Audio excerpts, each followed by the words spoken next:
Welcome back sa kusina ni Tita Ching.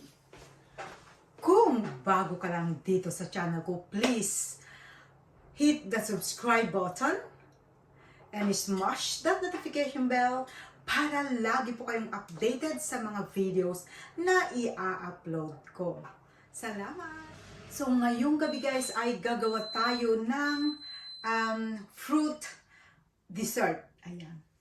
May mga 3 or 4 different types of fruits na aking i-prepare. So, i-prepare ko muna and then ipapakita ko sa inyo. So, unahin ko muna itong peach in can. Kasi, yung kanyang syrup ay gagamitin ko para dun ko mamaya ibabad yung pag hiniwa-hiwa ko na yung apples. The reason behind this, para hindi mag-discoloration yung apple. So, atin lang hiwa-hiwain into square.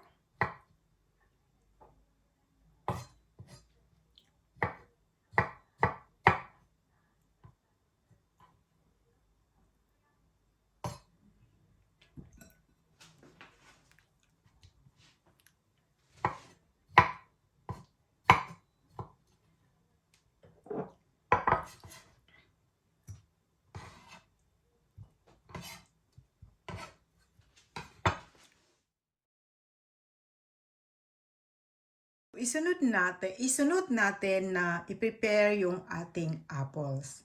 So, balatan ko yung ating mga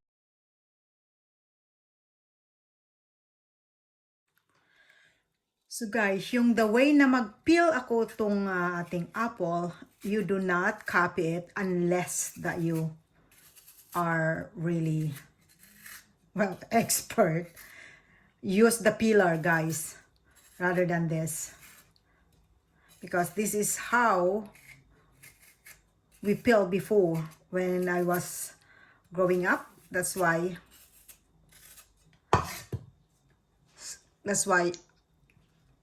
I am expert. I am expert sa ganun pag-peel. That way of peeling. So, don't copy guys if you're not really expert to use a knife like this. Just use the peeler.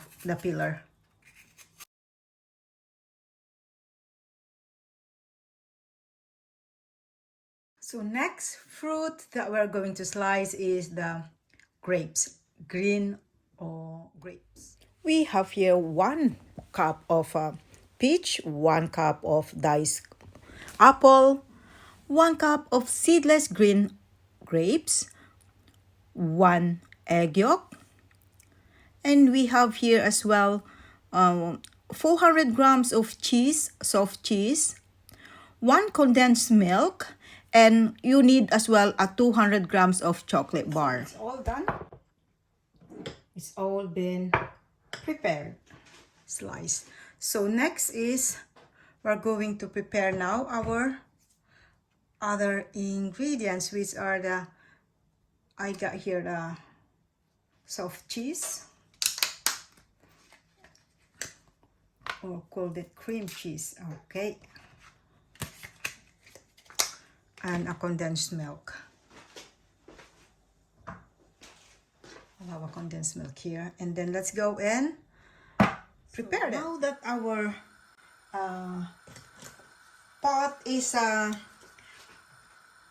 hot, we'll now put the condensed milk. Yes.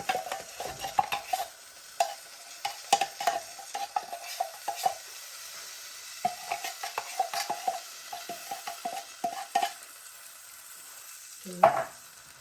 Followed by our cheese,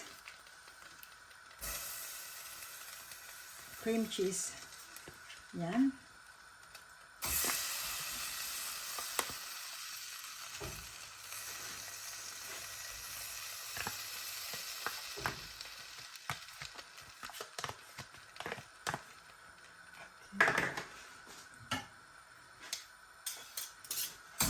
a whisk. We need to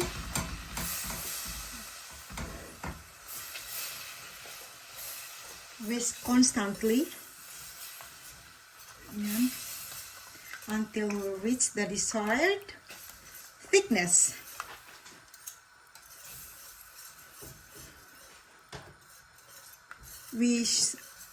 I will then put the 1 egg yolk, continue stirring, and as well as 1 teaspoon of vanilla.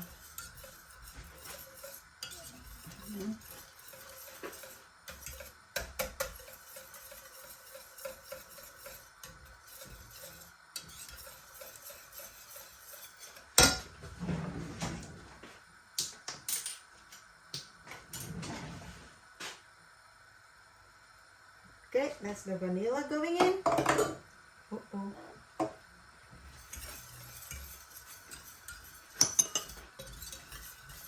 There we go. Okay, so the thickness that we wanted is now reached. Ayan.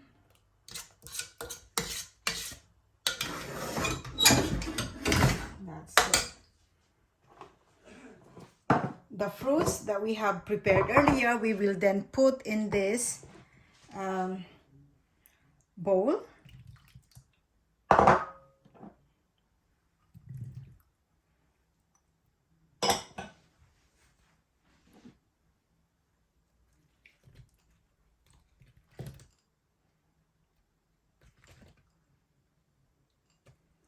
Okay. Right, so I need to transfer this into a bigger container because it's already full and we'll still have some ingredients to go on top of it. Okay.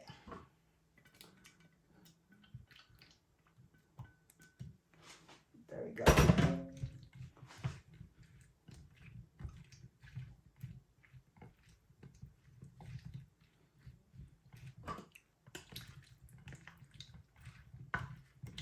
Okay.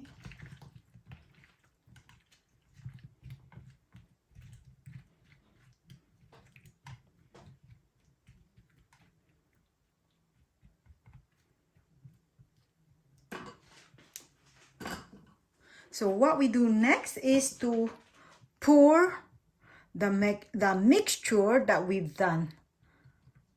Okay. Okay.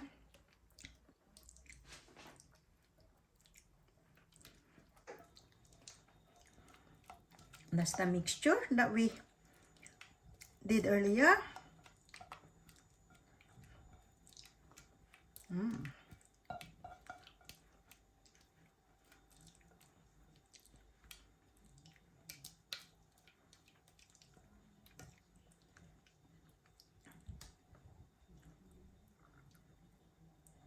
There we go.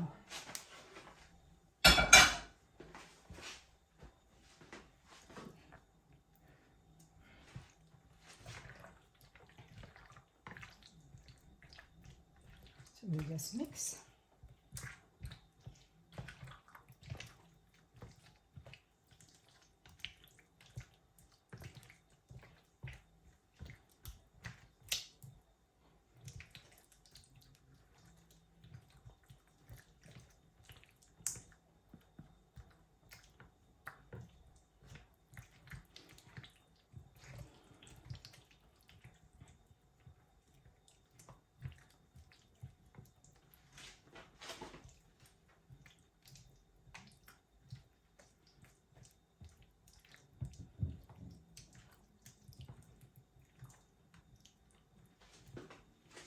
Okay, so we are not done yet. We got one more ingredients to go on top. So, okay.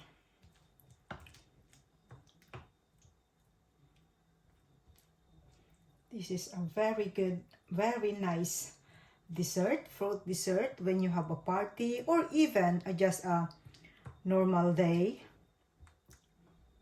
a dessert for the family. Right. I will just set aside while preparing the next. So in here, I got a 200 grams of chocolate. And what will I do is I'll put them in, I will melt it in the microwave. Okay. So I will put it every 1 minute until it's all melted.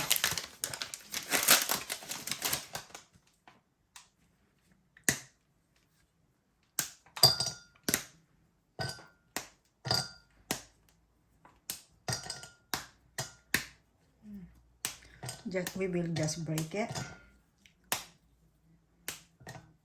Tikman ko.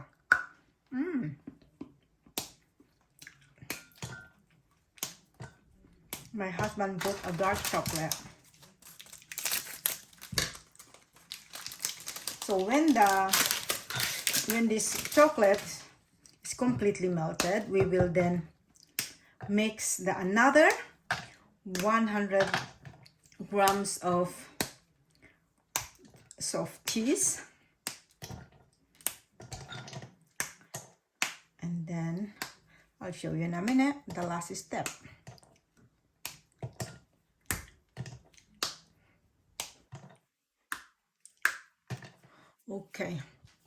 Okay, so look, the chocolate has been melted, completely melted.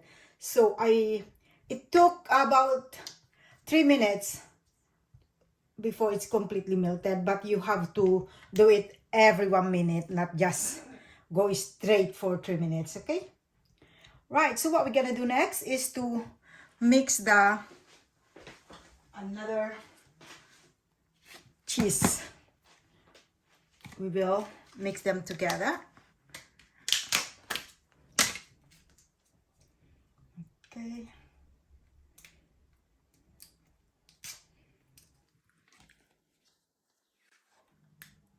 We put it together.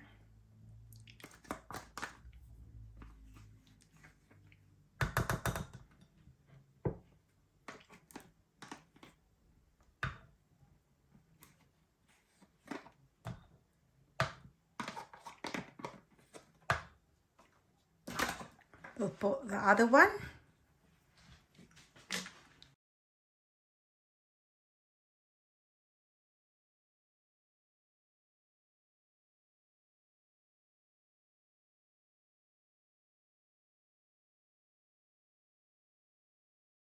There we go.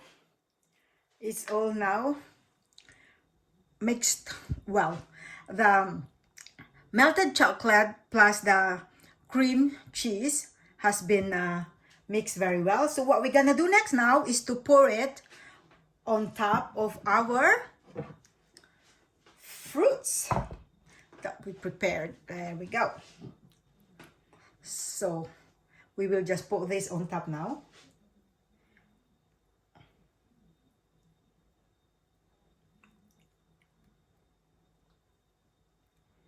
We will be flattened.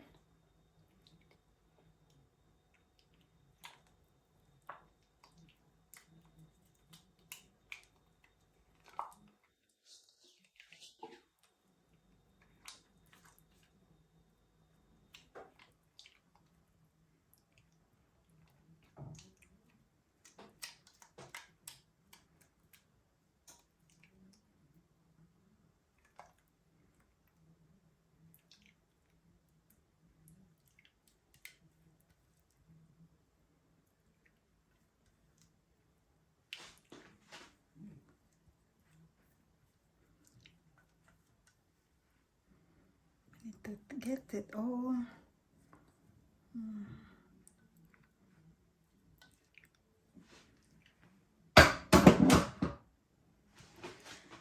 Okay, so we need to flatten. So ito na guys, ilalagay ko na sa fridge for at least 2 hours and I'll show you later the final. Ito, ilabas na natin yung ginawa nating panghimagas.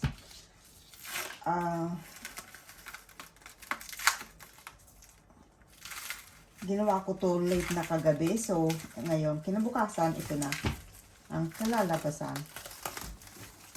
Okay. Yan.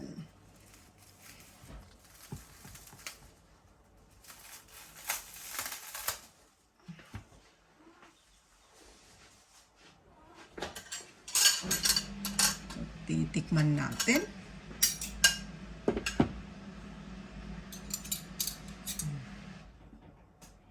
Wow.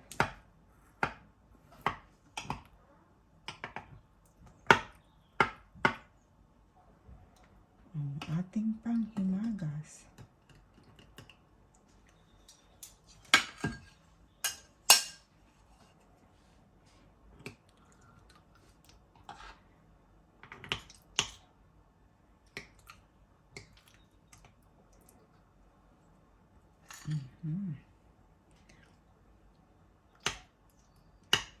Ito yung ating fruit dessert. At atin lang titikman. Ito, tikman na natin.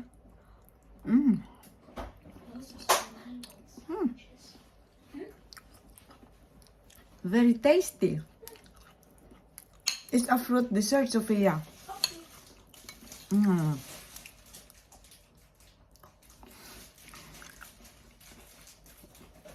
Really nice.